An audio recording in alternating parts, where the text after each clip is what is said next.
Every time you hit accept, send, order, you're basically a sweepstakes guy, rushing up to a complete stranger, and the big giant check is your personal data being dropped in the hands of big tech. Our digital habits amount to a bonanza for the companies, which then store, analyze, share, and sell our info. Most of us don't even think about the process, all permitted in those mile-long user agreements. IBM estimates we collectively generate quintillions of bytes of data every day. It's not surprising then that privacy gets lost in the digital dust. There have been numerous warnings out there. Edward Snowden's disclosure in 2013 about NSA surveillance, that's an example of how data can be gathered without us knowing, used in ways we never thought about. A breach of Target affected 41 million customers. Equifax lost control of 140 million Americans' data. But then there's the more everyday situations.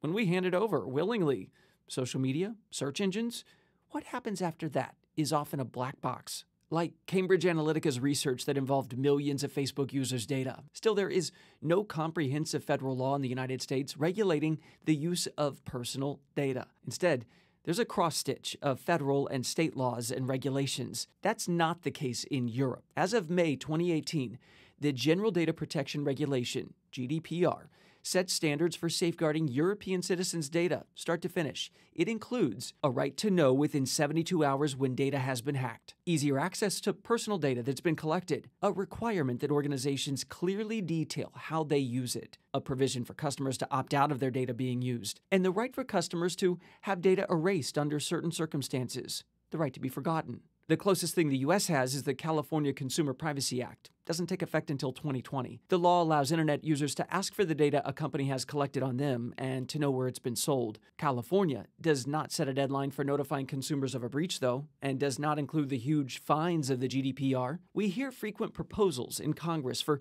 national standards to protect personal digital privacy. Question is, can any law be written that really keeps up with technology these days?